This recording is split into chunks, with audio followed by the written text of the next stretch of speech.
एक रिपोर्ट के मुताबिक यूपी में मुस्लिम आबादी 19% है, लेकिन कई योजनाओं में उन्हें लाभ 35% तक मिला है। जरा इसकी लिस्ट भी देख लीजिए। 45 लाख आवास दिए गए, इनमें 35% मुसलमानों को मिला। 2 करोड़ 61 लाख शौचालय में से 35% और 15 करोड़ राशन लेने वालों में 5 करोड़ मुसलमान हैं। ऐसे कई आंकड़े हैं जो बताते हैं कि योगी सरकार मजहब के नाम पर भेदभाव नहीं करती, लेकिन जिन्हें नफरत की सियासत करनी है वो इससे बाज नहीं आते। देख रहे तमाशे जो हो रहे हैं कि किस तरीके से मस्जिद को छीन लिया जाए। लोग तनकीद करते हैं, मुझे परवाह नहीं है उसकी, भाड़ में जाए वो लोग। योगी आदित्यनाथ कर्म पथ और धर्म पथ पर अग्रसर हैं। इसलिए तो आज यूपी का मुस्लिम तबका योगी आदित्यनाथ की खुले दिल से तारीफ कर रहा है। वो इस बात को जानता है कि योगी सिर्फ मंदिर ही नहीं बना रहे, बल्कि मुस्लिम समुदाय के उत्थान के लिए भी काम कर रहे हैं। करते हैं उत्तर प्रदेश के मुसलमानों की, उन मुस्लिमों की जिन्हें पुरानी सरकारों ने लंबे समय तक सिर्फ और सिर्फ अपना वोट बैंक समझा और वक्त की नजाकत के हिसाब से उनका इस्तेमाल किया। मगर जब से योगी आदित्यनाथ ने यूपी की सत्ता संभाली, उन्होंने मुस्लिमों को बराबरी का हक दिलाने के लिए कई कदम उठाए। उनके दूरदर्शी फैसलों से न केवल मुस्लिमों की दशा और दिशा बदली, बल्कि समाज की मुख्यधारा में उनका योगदान भी सक्रिय रूप से बढ़ा। योगी के उन फैसलों का जिक्र भी करेंगे, मगर पहले ये सुन लीजिए कि आज की तारीख में यूपी का मुस्लिम समाज योगी आदित्यनाथ के बारे में क्या राय रखता है। योगी जी का और मोदी जी का जितना भी शुक्रिया अदा करें, इसमें कोई कमी की बात नहीं है। एहसान बहुत है उनका। मिलजुल के जो भाईचारा बनाए हुए हैं और प्रयास रहेगा, हमेशा भाईचारा बना रहेगा। योगी जी का, मोदी जी का धन्यवाद। अगर आप सोच रहे हैं कि योगी आदित्यनाथ की ये तारीफ सिर्फ हवाई बातें हैं, तो आप पूरी तरह गलत हैं। 2017 में योगी आदित्यनाथ उत्तर प्रदेश के मुख्यमंत्री बने और उसके बाद से ही वो सभी तबकों के उत्थान के काम में जुट गए। अब सबूत के साथ बात करते हैं, उन योजनाओं पर नजर डालते हैं जिनका सीधा फायदा यूपी के मुस्लिम समुदाय को मिला है। पहली योजना है मुख्यमंत्री सामूहिक विवाह योजना।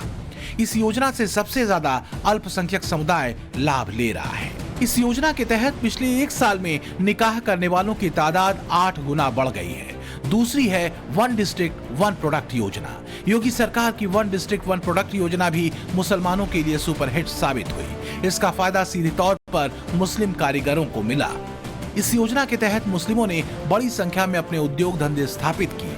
अलीगढ़ में ताला उद्योग का पुनरुद्धार, मुरादाबाद में पीतल के बर्तन, एटा में घंटियों और घुंघरू का उद्योग, आगरा में चमड़े के उत्पाद जैसे उद्योगों में बड़े पैमाने पर मुस्लिम समुदाय के लोग काम कर रहे हैं।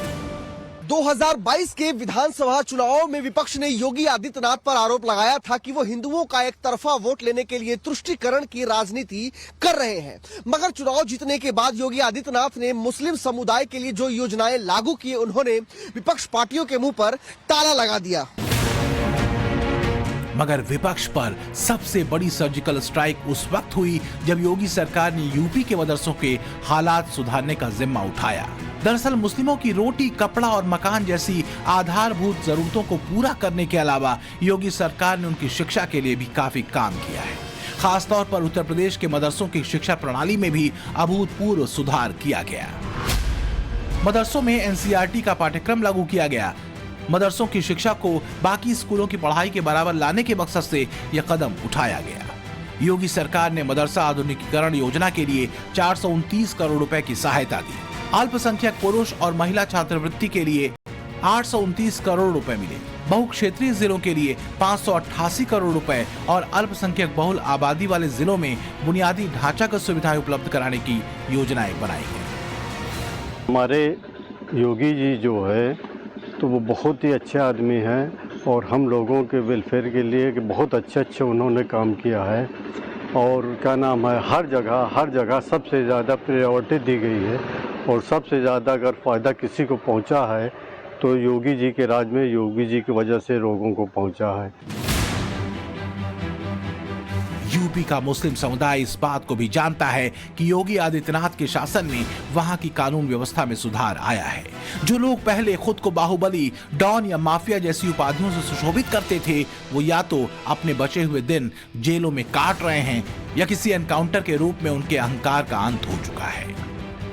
अतीक अहमद याद होगा आपको, ये वही अतीक अहमद है जिसने डर का साम्राज्य बनाकर कई सालों तक लोगों की जिंदगी भर की कमाई लूटी थी।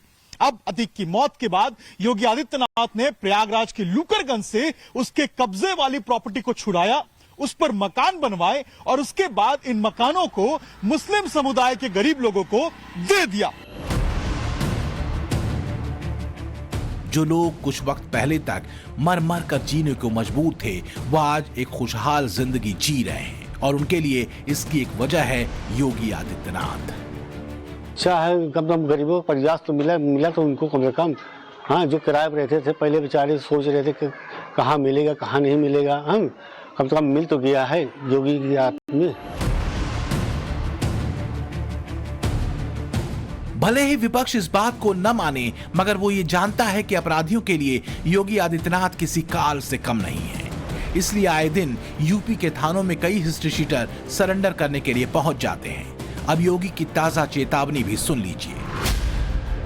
कानून व्यवस्था को लेकर सीएम योगी ने एक बार फिर बड़ा बयान दिया है। उन्होंने कहा कि 1-2 साल के अंदर लोग दंगों का नाम भूल जाएंगे। सुरक्षा को लेकर सबसे अच्छा मॉडल यूपी के पास है और जब किसी सूबे का मुखिया इस तरह की बात करता है तो लोगों का उसमें भरोसा करना लाजमी है, फिर चाहे वो बहुसंख्यक वर्ग से हो या फिर अल्पसंख्यक वर्ग से। बात यूपी के मुस्लिम समुदाय की हो रही है तो आपको यह जानना भी जरूरी है कि योगी आदित्यनाथ पर्सनली या व्यक्तिगत तौर पर उनके बारे में क्या सोचते हैं। इसके लिए यहाँ पर पिछले साल के यूपी विधानसभा के बजट सत्र का जिक्र करना जरूरी है। 2022 के बजट सत्र पर चर्चा के दौरान योगी आदित्यनाथ ने मुस्लिमों पर बड़ा बयान दिया था। उन्होंने कहा था कि यूपी में मुस्लिमों की आबादी करीब 19% है, मगर उनको हमारी सरकार 35% लाभ दे रही है। इसका डेटा हम आपको पहले भी दिखा चुके हैं। यानी बहुत बड़े मुस्लिम तबके को योगी सरकार की योजनाओं का सीधा फायदा मिल रहा है। जो योजनाएं हर वर्ग के लिए हैं, उनमें भी मुस्लिमों का ध्यान रखा गया है और जो योजनाएं सिर्फ मुस्लिम तबके के लिए हैं, उनके जरिए वो अपनी सामाजिक और आर्थिक हालत को बेहतर बनाने की दिशा में काम कर रहे हैं। यूपी के इस मुस्लिम समुदाय को लंबे वक्त तक वोट बैंक की तरह इस्तेमाल किया गया। सियासी दलों को मुस्लिमों के अधिकारों की उतनी परवाह नहीं रही जितनी कि उनके वोट की चिंता की गई। ऐसा करने के पीछे एक बड़ी वजह भी थी। दरअसल 2011 की जनगणना के आंकड़ों के हिसाब से उत्तर प्रदेश में करीब 4 करोड़ मुस्लिम आबादी रहती है और वहां की कुल जनसंख्या में मुस्लिमों की तादाद 19.26% है। तो इन 19% लोगों को अपने पाले में लाने के लिए सियासी दलों ने कई तिकड़म अपनाए, मगर उन्हें समाज की मुख्यधारा में लाने के लिए जो काम किए जाने थे वो कहीं नजर नहीं आए। मगर योगी आदित्यनाथ के सत्ता संभालने के बाद धीरे धीरे मुस्लिम समुदाय के लिए उठाए गए कदम धरातल पर नजर आने लगे। अब एक बार फिर ये भी देख लीजिए कि पिछले 2 बार के विधानसभा चुनाव में बीजेपी को यूपी में कितने मुस्लिम वोट मिले। CSTS लोकनीति के मुताबिक 2017 के विधानसभा चुनाव में बीजेपी को जो वोट मिले उनमें 6% मुस्लिम वोट थे। इसी तरह 2022 के विधानसभा चुनाव में बीजेपी को 8% मुस्लिम वोट मिले। दरअसल उत्तर प्रदेश में मुस्लिम वोटरों का ज्यादातर रुझान समाजवादी पार्टी और कांग्रेस की तरफ रहता है, मगर 2017 के मुकाबले 2022 के चुनाव में बीजेपी के मुस्लिम वोटरों में 2% का इजाफा हुआ, जो इस बात का संकेत है कि मुस्लिमों का तेजी से बीजेपी में विश्वास बढ़ रहा है। योगी आदित्यनाथ में वो तबका भरोसा जता रहा है। सीएम योगी के सभी तबकों के साथ लेकर चलने वाली नीतियों की वजह से उनकी लोकप्रियता भी तेजी से बढ़ रही है, फिर चाहे सोशल लाइफ में हो या फिर सोशल मीडिया पर। सबसे ताजा खबर यह है कि उत्तर प्रदेश के मुख्यमंत्री Yogi Adityanath social media platform X पर सबसे लोकप्रिय मुख्यमंत्री बन चुके हैं। योगी आदित्यनाथ के एक्स अकाउंट पर फॉलोअर्स की संख्या 27.4 मिलियन के आंकड़े को पार कर चुकी है। एक्स पर फॉलोअर्स की संख्या के मामले में देश के सभी राज्यों के मुख्यमंत्रियों की फहरिस्त में योगी आदित्यनाथ पहले नंबर पर हैं, जबकि देश भर के तमाम राजनेताओं के फॉलोअर्स के मामले में वो तीसरे नंबर पर पहुंच चुके हैं। राजनेताओं के पर्सनल अकाउंट के मामले में अब उनसे आगे केवल प्रधानमंत्री नरेंद्र मोदी और गृह मंत्री अमित शाह हैं। योगी आदित्यनाथ की लोकप्रियता का अंदाजा इसी बात से लगाया जा सकता है कि सोशल मीडिया प्लेटफॉर्म एक्स पर वो कांग्रेस सांसद राहुल गांधी और समाजवादी प्रमुख अखिलेश यादव से कहीं आगे हैं। कुछ साल पहले तक सोशल मीडिया को लोकप्रियता का पैमाना नहीं माना जाता था, मगर आज वो एक ऐसा प्लेटफॉर्म है जो बड़े से बड़े घोटालों को उजागर करने का काम करता है और सरकारों को हिलाने की ताकत रखता है। तो वहां किसी राज्य के मुख्यमंत्री के 2.5 करोड़ से ज्यादा फॉलोअर होने की बात कोई मामूली बात नहीं है। जो विपक्षी पार्टियां योगी आदित्यनाथ पर कट्टर हिंदुत्व और मुस्लिम तुष्टीकरण का आरोप लगाती हैं, वो ये भूल जाती हैं कि योगी आदित्यनाथ की सरकार में मुस्लिम समुदाय का प्रतिनिधित्व भी है। 2022 में जब बीजेपी प्रचंड बहुमत से जीती तो दानिश आजाद अंसारी को अल्पसंख्यक मामलों का मंत्री बनाया गया। वो योगी सरकार का मुस्लिम चेहरा है। उत्तर प्रदेश के 19% आबादी को लीड करते हैं और वही आबादी योगी आदित्यनाथ में विश्वास भी जताती है। अब मुस्लिम आबादी को भी समझ आ गया है कि उनके मुस्तकबिल का झंडा गलत हाथों में था।